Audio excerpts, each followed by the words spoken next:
Hello, thanks for stopping by Mr. Fide's channel. This is Mr. Fide. As I was watching some of the protest videos of Spy vs. Psi, I noticed Lawrence Wollersheim's video on Tommy Gorman Zenu's channel. He mentioned his mentor as being Margaret Singer. For those of you who don't know, Singer was, until she died in 2003, considered by many to be one of the leading experts in thought reform and techniques used by cults. Before I began posting on Scientology, I read both her book, Cults in Our Midst, as well as Robert Lifton's Thought Reform and the Psychology of Totalism, to help me better understand cultic relationships. Although Lifton did not address Scientology, and Singer only mentioned Scientology briefly in her book, there are some very eerie similarities between what I have seen in Scientology and cults that she does mention. It was these two books that helped me understand how exactly people in cults are manipulated. Where some people call it brainwashing, mind control, re-education, or hypnosis, Singer and Lifton agreed that the term thought reform was the best way to describe the process. I have taken a highlighter to a few points of interest in the book, so for anyone who is interested in how it is theorized that normal people can be entranced by cults, over my next few videos I will be reading bits and pieces from Margaret Singer's Cults in Our Midst. Cults in Our Midst, Chapter 1. Defining Cults. Definitions and Characteristics. The noun cult tends to impart an image of static organization, but like people in other groupings, people in a cult interact in normal ways, and these ways change across time. It is in their inner workings that the cults tend to be unusual. Sometimes people fail to consider how cults work because they mistakenly write cults off as filled with a bunch of crazies. Singer preferred to use the phrase cultic relationships to signify more precisely the process and interactions that go on in cults. Origin of the group and role of the cult leader. Cult leaders are self-appointed, persuasive persons who claim to have a special mission in life or to have special knowledge. Cult leaders tend to be determined and domineering and are often described as charismatic.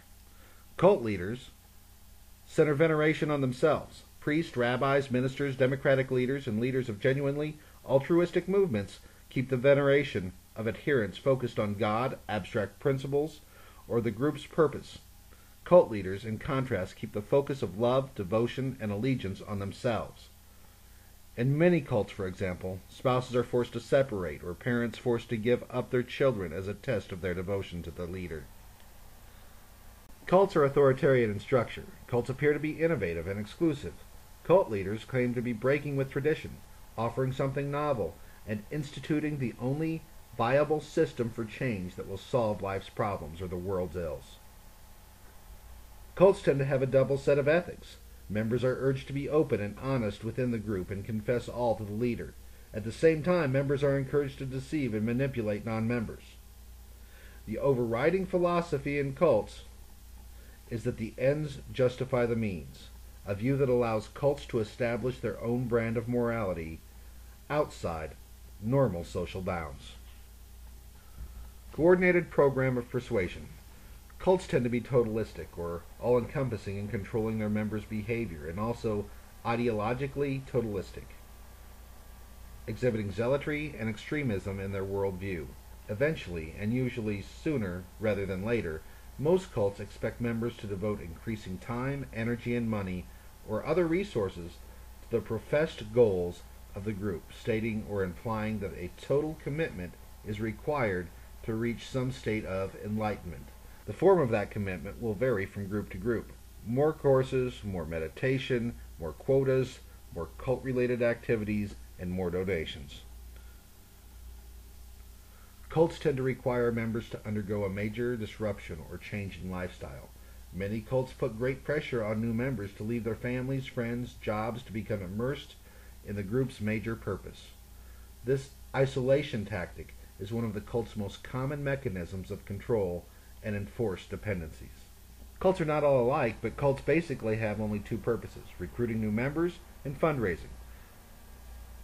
Established religions and altruistic movements may also recruit and raise funds. Their sole purpose, however, is not simply to grow larger and wealthier.